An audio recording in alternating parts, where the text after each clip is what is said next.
Ang una at ikalawang yugto ng imperyalismong kanluranin.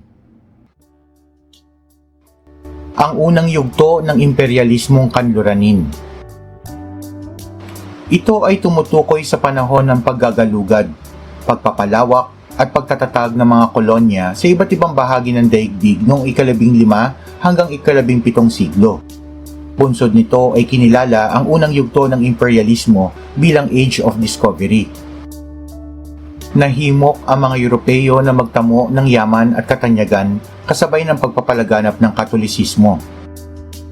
Sa panahong din ito ay naganap ang mahahalagang pagsulong sa kaalaman sa nabigasyon, paggawa ng mga barko at paglaganap ng kaalaman tungkol sa heograpiya, na nagbigay ng lakas ng loob sa mga Europeo na makipagsapalaran sa labas ng kani-kanilang hangganan at maggalugad ng mga bagong teritoryo.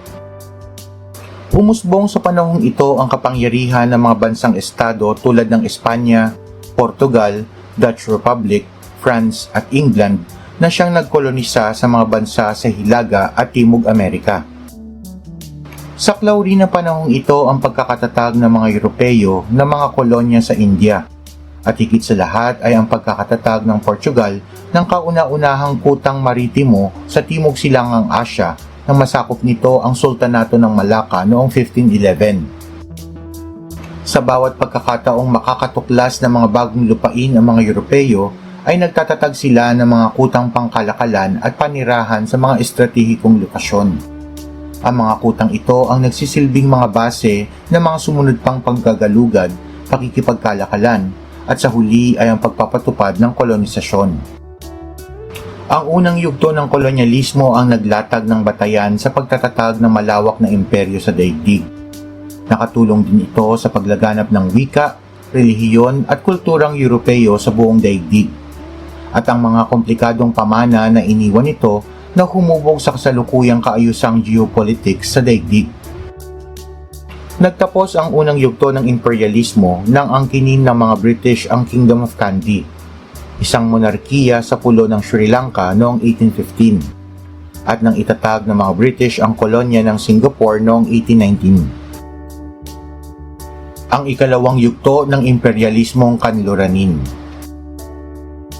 Ang ikalawang yugto ng imperyalismong kanluranin ay naganap sa huling kalahating bahagi ng ika-19 na siglo hanggang sa pasimula ng unang digmaang pandaigdig noong 1914. Ito ay pinasigla ng mga magkahalong tunggaliang politikal, mga dahilang ideolohiya, pangangailangang pang-ekonomiya at pag-unlad ng teknolohiya. Ang panahong ito ang tinagurian na panahon ng high imperialism o kasagsagan ng imperialismo, bunsod ng pagpapaligsahan ng mga bansang kolonyal sa pag-angkin ng mga lupain lalo na sa rehiyon ng Timog Silangang Asya at Afrika. Nagunahan ang mga dayuhan sa paghahati-hati sa mga lupaing bahagi ng Pacific Rim dahil sa estratehiko ang mga lupaing ito sa pagpapatuloy ng kanilang kalakalan. Hindi na solo ng Britanya ang paghahangad na maging makapangyarihang global. Umusbong at nakisali sa mga datihang imperialista ang Germany, Estados Unidos, Japan, Italy at Russia. Nakipagsabayan ang mga bagong imperialistang bansang ito gamit ang makabagong teknolohiya na nagpabilis ng bagong imperialismo.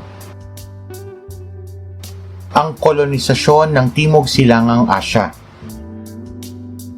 Ang Timog Silangang Asya ay nahati-hati sa pagitan ng mga British, Pranses, Dutch at Espanyol na hindi naglaon ay napalitan naman ng mga Amerikano, habang nanatili namang kontrolado ng mga Portuges ang Timor-Leste. Taong 1815 nang palitan ng pamahalaan ng Netherlands ang Dutch East India Company sa pamamahala ng East Indies o mas kilala ngayon bilang Indonesia.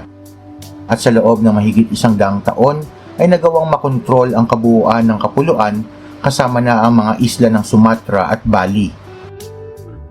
Naangkin naman ng Britanya ang Burma mula sa Imperyong India na kolonya na nito noong 1886. Nakontrol din ng Britanya ang Peninsular Malaya noong 1874. Nakolonisa naman ng bansang France ang Vietnam, Laos at Cambodia at iprinoklama bilang French Indochina Union noong 1887. Sinakop naman ng mga German ang Marshall Islands at iba pang bahagi ng New Guinea at Solomon Islands. Ang Pilipinas naman na kolonya ng Espanya ay napasakamay ng Estados Unidos noong 1898 sa bisa ng Treaty of Paris sa pagtatapos ng digmaang Amerikano-Espanyol sa halagang $20 million. Ang Thailand bilang malayang bansa sa panahon ng imperialismong kanluranin. Ang buong Timog Silangang Asya ay nakolonisa ng mga Europeo maliban sa bansang Thailand. Naiwasan ng Thailand ang makolonisa ng mga Europeo sa pamamagitan ng mga sumusunod na salik. Ang kawalan ng interes ng mga Europeo sa lokasyong heograpikal ng bansa. Ang Thailand ay nasa pagitan ng Burma na kontrolado ng mga British at Indochina na kontrolado naman ng Pransya at nagsilbing buffer zone ng dalawang bansa. Ang pagsisikap ni Haring Chulalongkorn o Rama V na magkaroon ng modernisasyon ang bansa.